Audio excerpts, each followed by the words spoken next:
Alors, cette victoire, comme quoi dans la vie il y a des moments difficiles. Ouais, mais heureusement qu'on a l'aspirateur, c'est ça de la vie en fait.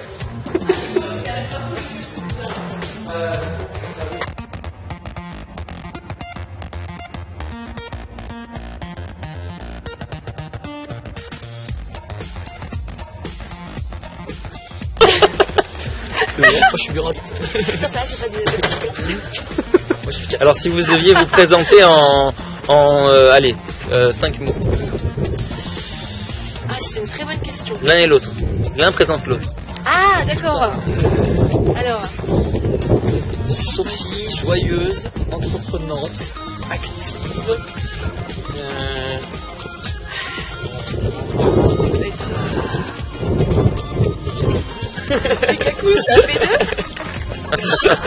excellent. C'est bon. À mon tour, Jean Com, positif, hyper souriant et pieds nus. Ça fait 5 mots. Ouais, ça va, c'est bon. Qu'est-ce qui vous inspire là pour ce début de week-end? Moi personnellement je trouve qu'on retrouve l'ambiance de la fabrique à déclic, on a l'impression de la revivre, donc c'est que du positif. Ça fait du bien. Exactement. Si vous deviez inviter d'autres gens, qu'est-ce que vous leur diriez? Ça c'est... Il n'y a que des gens bien, Ouais. intéressants, intelligents et c'est que du bien.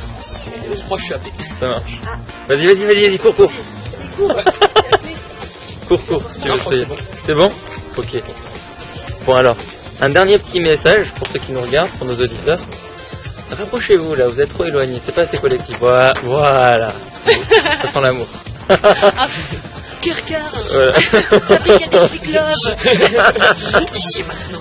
Duckface. Ça me dit un truc, c'est... Ouais. Si vous aviez une question à me poser.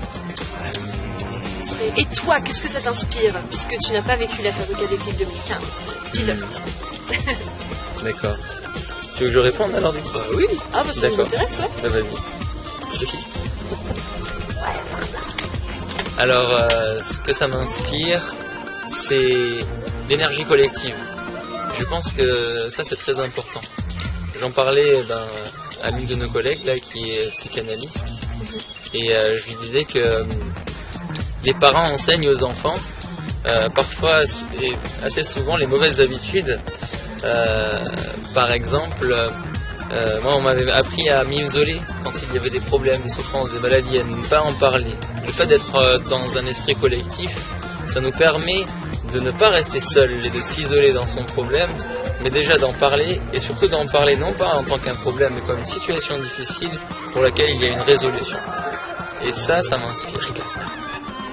Voilà. Très bien. Merci. Ouais. À bientôt. À bientôt.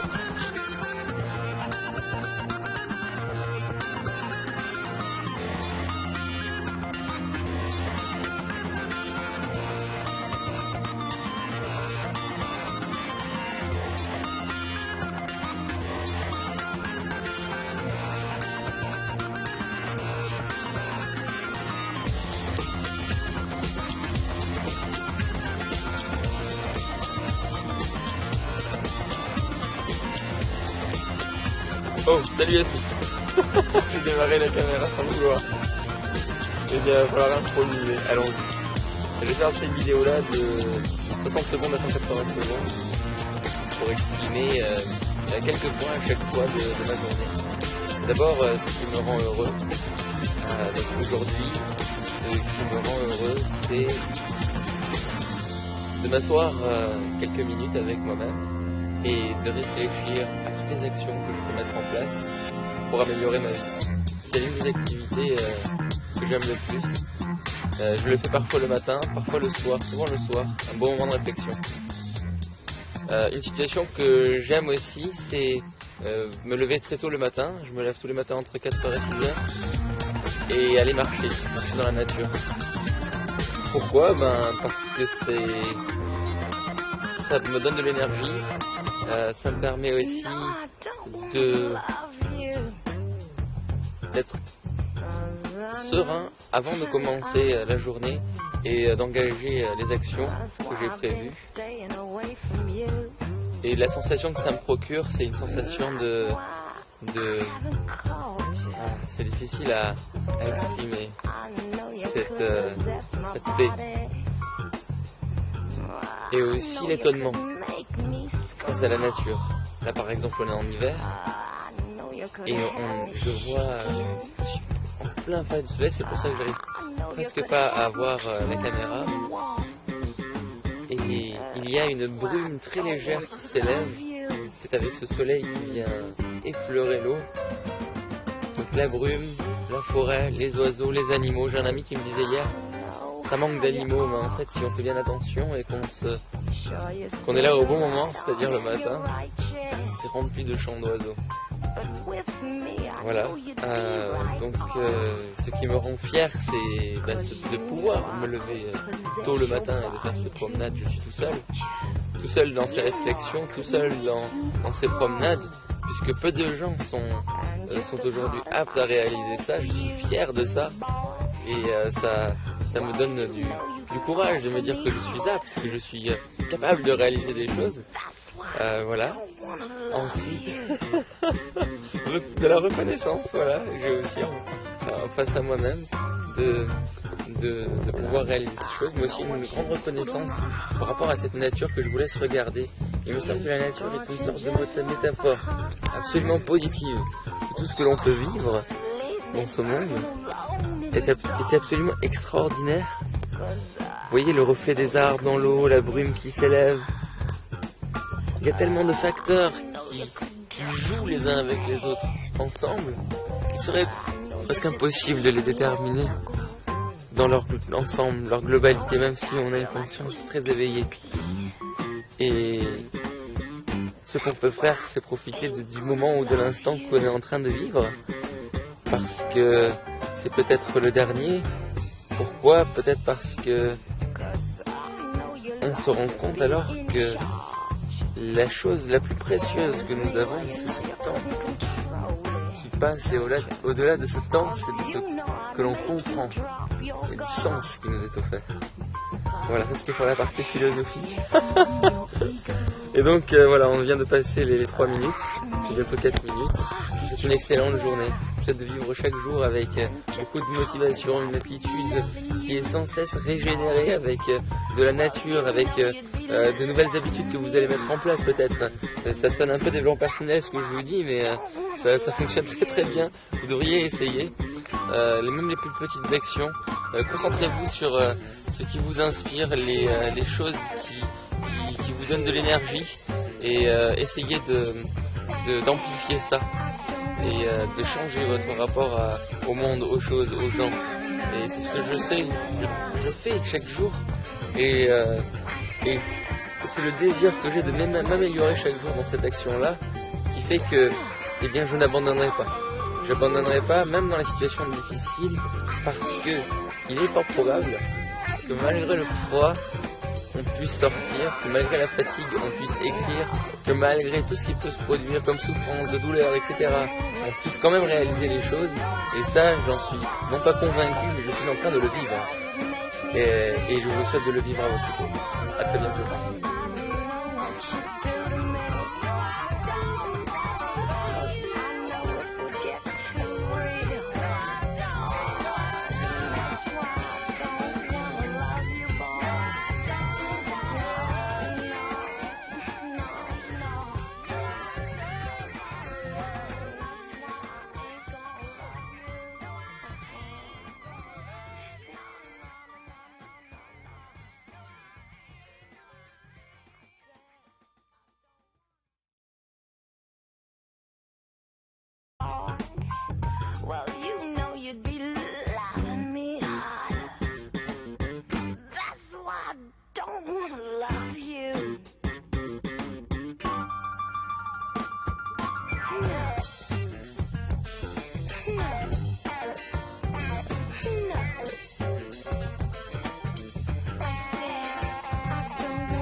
Salut Olivier, comment ça va? Ça va bien et toi? Bien, merci. Bon, comment tu l'as senti ce petit week-end, début de week-end? Écoute, c'est chouette de retrouver des gens de la fabrique, d'autres personnes qui sont un peu dans les mêmes états d'esprit. Et puis ouais, ça fait chaud au cœur de se préparer pour un événement qui sera plus important cette année, avec des beaux enjeux à la fois de mobilisation et de programmation. Prendre le temps d'être au soleil, d'être ensemble. Quelle expérience de jeunesse ça te rappelle ça? Ça me rappelle un voyage que j'ai fait quand j'avais 20 ans autour du monde. Où je suis allé à la rencontre d'étudiants dans 25 pays et plein d'universités. Et c'était vraiment ce type d'ambiance. Excellent. Et ça t'a inspiré quoi? Ce que ça m'a inspiré, c'est que même si c'est compliqué de dire que qu'il y a des valeurs universelles, tous les êtres humains sur Terre, ils aspirent à des choses assez simples en fait. À être ensemble, à exprimer leurs talents et puis à trouver du sens. Et ça, moi, je l'ai beaucoup vécu quand j'avais la vingtaine en faisant un tour du monde. Mais je trouve qu'on le retrouve tout à fait aujourd'hui, quoi. On cherche tous notre place. Et au final, dernière question, qu'est-ce que tu dirais pour le premier pas, pour oser se lancer? Un tour du monde, c'est pas facile hein, quand on joue. Ouais, je dirais, il y aurait beaucoup de choses à dire. Moi, je dirais beaucoup d'amour. De l'amour pour soi et de l'amour pour les autres. C'est ça. Pour moi, c'est ce qui est central. Merci Olivier. Je t'en prie.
Ça filme là déjà? Ouais, je crois.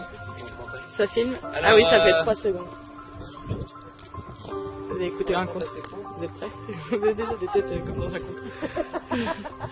Bon, il y a un conte qui commence. Clémence, Sophie, on vous attend pas. Voilà.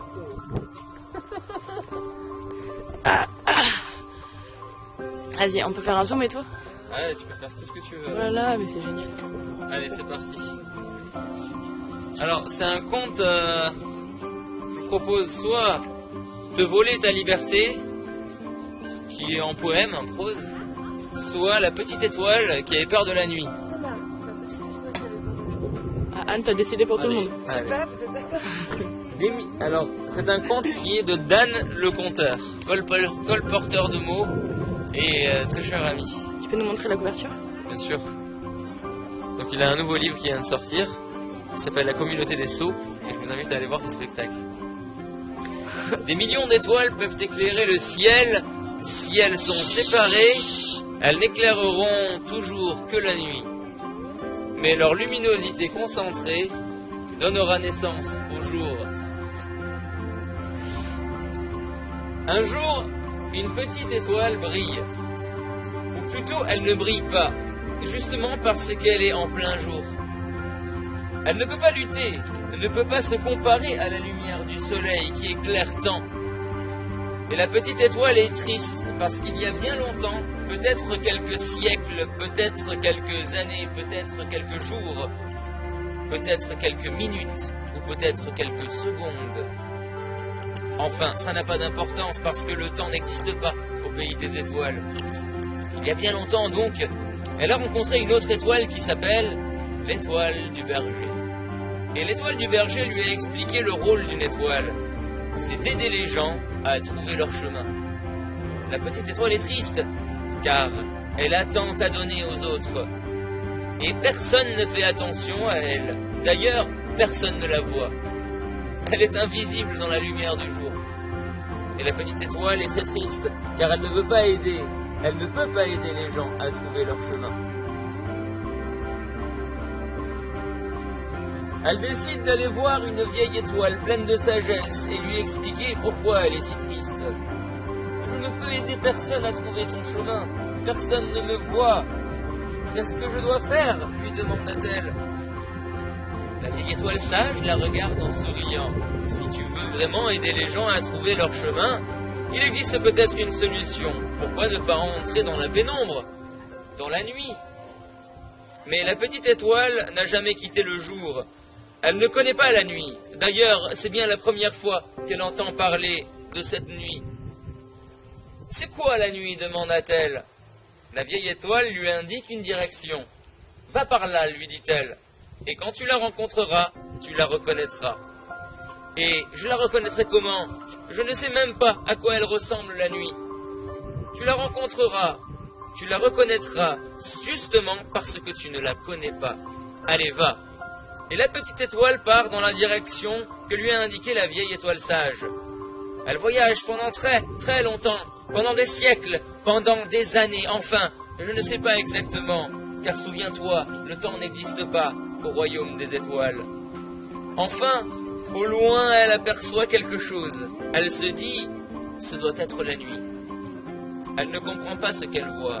Elle ne peut pas le comparer à quelque chose qu'elle connaît déjà. Ça ne ressemble à rien qu'elle connaît déjà. Ce doit être ça la nuit, se dit-elle à nouveau. La vieille étoile sage lui a bien dit qu'elle la reconnaîtrait justement parce qu'elle ne la connaît pas. Et la vieille étoile sage, elle sait, elle. C'est pour ça qu'elle est sage.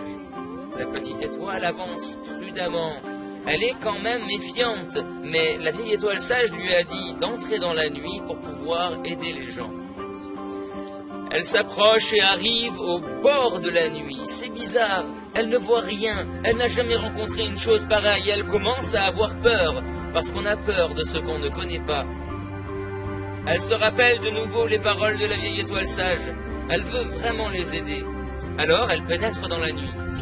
Elle a très peur, mais le souvenir de la vieille étoile sage l'aide à trouver du courage. Si la vieille étoile sage lui a dit d'entrer dans la nuit, elle sait, elle. C'est pour ça qu'elle est sage. Et plus elle avance, plus elle a peur, mais elle avance toujours. Il arrive un moment où sa peur est si forte qu'elle s'enfuit le plus vite possible vers le jour. Tu les connais, ces étoiles qui ont peur de la nuit? Bien sûr, les étoiles filantes. Et notre petite étoile se trouve dans le jour. Elle se retrouve dans le jour parce qu'elle a trop peur. Elle n'a plus peur bien sûr, mais de nouveau elle devient très triste. Mais pas pour la même raison. Elle est triste car elle ne peut pas aider les gens simplement parce qu'elle a peur. Parce qu'elle a peur de quelque chose qu'elle ne connaît pas. Parce qu'elle a peur de la nuit. Et elle devient de plus en plus triste. Elle retourne voir la vieille étoile sage pour lui demander des conseils à nouveau. Je ne peux pas aider les gens simplement parce que j'ai peur de la nuit. C'est idiot. La vieille étoile sage la regarde en souriant. Pour ne plus avoir peur de la nuit, il existe peut-être une solution. Quand tu as trop peur, pourquoi ne pas t'asseoir et fermer les yeux? La petite étoile se dit, mais ce n'est pas idiot ça.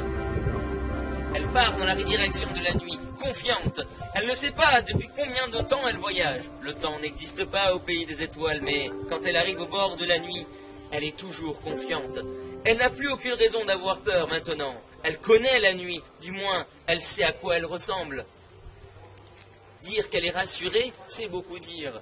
Mais elle n'a pas aussi peur que la première fois. Quand elle arrive à l'endroit où elle a fui la première fois, la peur la reprend. Jusqu'ici elle connaissait, mais maintenant c'est de nouveau l'inconnu. Et elle commence à avoir très très peur. Elle a l'idée de s'enfuir comme la première fois, mais elle se rappelle les paroles de la vieille étoile sage. Quand tu as trop peur, pourquoi ne pas t'asseoir et fermer les yeux? Alors elle s'arrête là où elle se trouve, s'assoit, ferme les yeux et attend. Personne ne sait combien de temps elle est restée. Comme ça. Heureusement que le temps n'existe pas au royaume des étoiles. Au fond d'elle, très loin, une petite lueur se met à briller, doucement, doucement. Oh, une toute petite lueur minuscule et très très loin. Et cela la rend heureuse. Plus elle est heureuse, plus la lueur grandit. Plus la lueur grandit, plus elle est heureuse. Elle ne comprend pas ce qui lui arrive, mais la lueur devient de plus en plus forte, grandit de plus en plus vite, et la petite étoile est de plus en plus heureuse. Cette lueur est très vite une lumière puissante qui la rend encore plus heureuse. Et cette lumière devient si puissante que la petite étoile doit ouvrir les yeux. Et là, elle regarde autour d'elle. Devant, à droite, à gauche, derrière, par-dessus, et même en dessous. Elle éclaire son environnement. Elle peut aider les gens à trouver leur chemin. Elle repense à la vieille étoile sage. La vieille étoile sage a raison. Il suffit que je me mette à briller pour que la pénombre n'existe plus. On m'a dit qu'elle brille toujours et qu'elle est de plus en plus heureuse.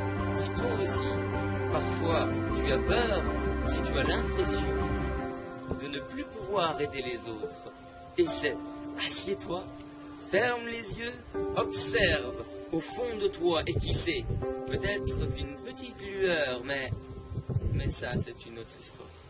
Ça, c'est ton histoire.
Va dire à l'homme, l'être humain, combien il est grand. Va convaincre un dé à coudre qu'il contient l'océan. Salut à tous. au 17e marché de la poésie, gratitude, reconnaissance à celles et ceux qui voyagent dans le sens du sens, à vous tous et toutes. Merci. Je suis Farzad Félézi.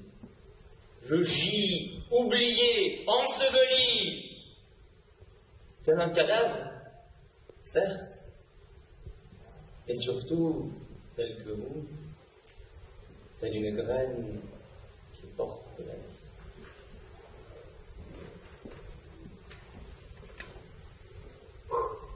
Port de Shiraz, c'est un texte que j'ai écrit pour mes deux pays, la France et l'Iran. C'est parti d'un recueil. Salut et fraternité, ce livre célèbre le chant des assoiffés au parfum de tes lèvres. La paix des Nations Unies est libérée dans l'harmonie pour exprimer la joie, quoi de mieux que le vin de l'esprit. Pour exprimer le verre, quoi de mieux qu'un corps humain, contenant fragile et éphémère la frêle préface de la poussière, avec, pour bon refuge, l'histoire éternelle d'un être humain.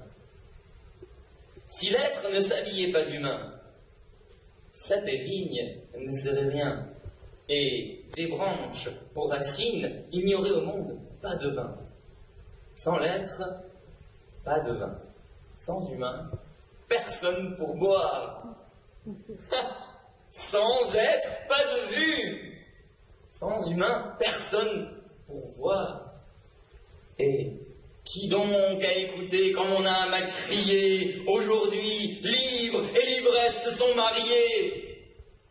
Comme j'ai soif d'espérance, de vie, de liberté, qu'aujourd'hui, vivre en détresse soit déconseillé.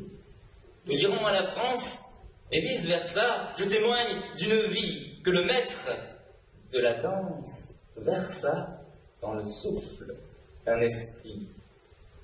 Il dit: les merveilles du pays oublié d'Alice étaient toutes là, réunies dans un même calice. Va maintenant, debout, et fonce, si seulement tu l'oses. Vois comment tes ronces je fais naître les